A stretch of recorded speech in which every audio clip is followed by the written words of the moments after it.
This is Kibo, a local hunting dog from the hills of Bukwo District, eastern Uganda.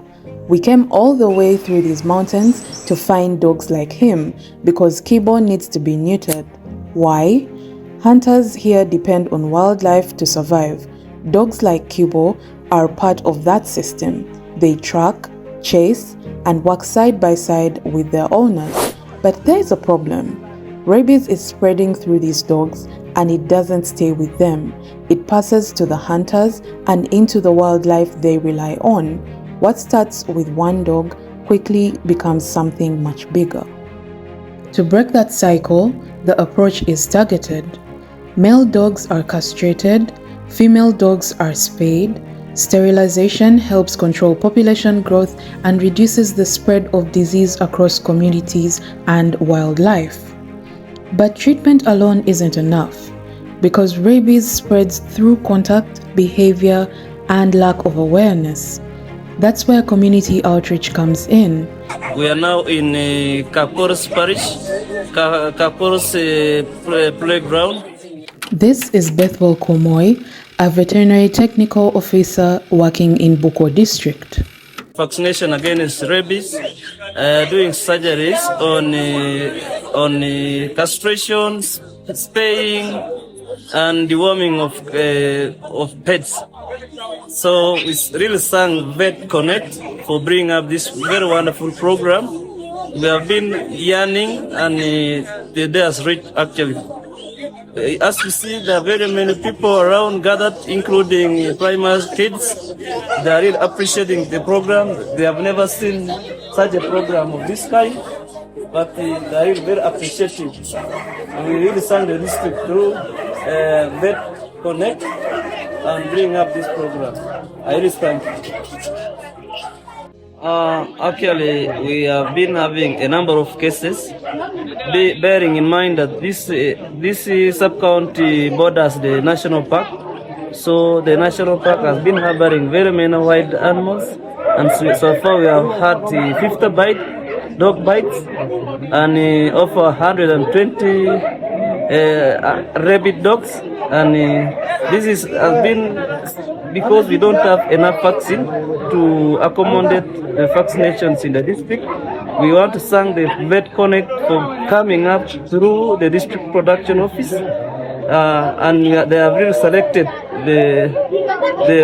the prone area, and this is Kaporos Parish, which is near the national park, and the district has identified through the production and the DVO Bukwo, and we have identified this Kaporos as the prone area, and we have been having so many dog bites here. The focus is prevention, how to avoid bites, how to recognize early signs, and how to quickly respond. Alongside that, communities are also learning about animal welfare, how to properly care for their dogs, and reduce risky interactions. Behind this work is a larger system. Vetconekt operates across underserved areas, providing veterinary care where access is limited. From vaccinations to surgical sterilization, their work focuses on reducing disease at its source. This work is made possible through the support of Janice Rosenthal and Jeffrey Rinkoff, helping expand access to treatment, prevention, and education in communities like Bukwo. But how does this work in practice? What does it actually take to control rabies in a place like Bukwo? Actually, Bukwo itself has been registered case of rabies, and these cases of rabies are all of season. There is a season when rabies, the spread of rabies is too high, and it happens when the maize plantation is okay, when there is a high cover into the maize plantation. Like towards the harvesting season, towards the ripening, flowering, and when the cover is now torn. So the cases can now happen in a way that these dogs that are infected come to the communities and they bite dogs that are not yet affected. So in the long run, you find that the spread now is transmitted from these dogs to another. What would you talk about the coverage of the dogs being vaccinated in this area? The coverage so far is very low. Because most of the dogs are roaming dogs, and something that is roaming has no owner.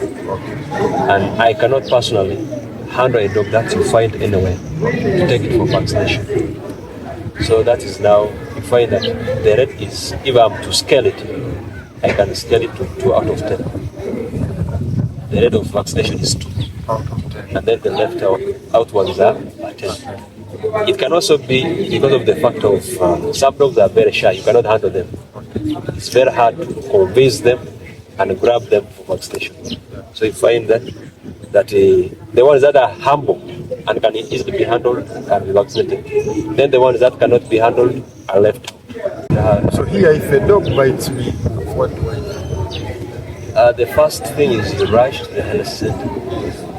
And once you reach the health center, they first give you, they first inject you a vaccine for tetanus. Because the rabies has not been confirmed.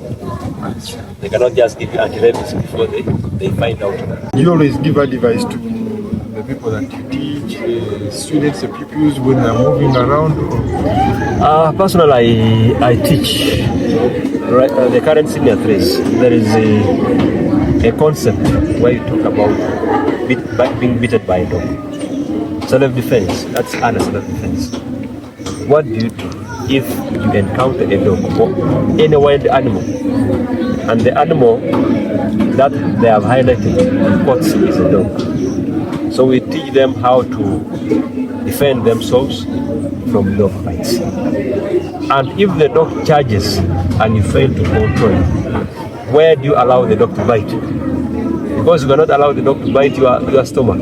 At least you give the limbs. Okay. That's now how we advise them. And if you fail to control the dog, then you allow it to handle some of the parts of the body.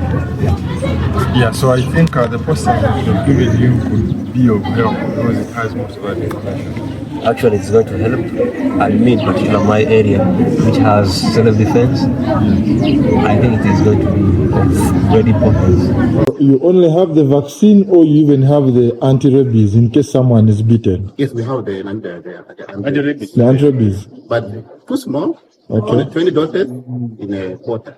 Hey, 20 doses in a quarter. And sometimes they're out of stock. People go to Kenya, go to Italy to look for the vaccine, but it's very expensive thing. Okay, like how much in Ugandan shillings? 150 per dose. Okay. On an estimate, how many bites or how many cases do you get for people that are reporting dog bites? We have been having a rate of bites, not only dog bite, even a cat bite. Very many, like even at least in a week, even 10 people report. Okay. In the spot. So sometimes when we monitor them, we look at the bite. Is it the agent intervention or need some monitoring? Okay. Okay. Then Yes. Rabies is a very common disease. Very common. So for me, I'm also very happy at this for also your intervention. It's also good for us. See now rabies, yes, now like Swam here, we are at the border and we are at the forest. And the community here, sometimes they go to forest to look for meat. Some of these people who are not managed to buy meat. Yeah. Now the best option for them, they poach. They go to forest and start killing those wild animals. And for sure it happens. And now for them, how they challenge the security team or officials, they have nicknamed this meat, these poaches like that for meat for these wild animals. They call them suja. Now suja, it is these greens. Now the locals, they know when someone says suja, it is the other meat. This work is ongoing and the need is constant. Every vaccination, every procedure, every outreach visit depends on continued support. To support this effort or learn more, follow and connect with Vetconekt, because stopping rabies here means protecting communities, animals, and ecosystems together.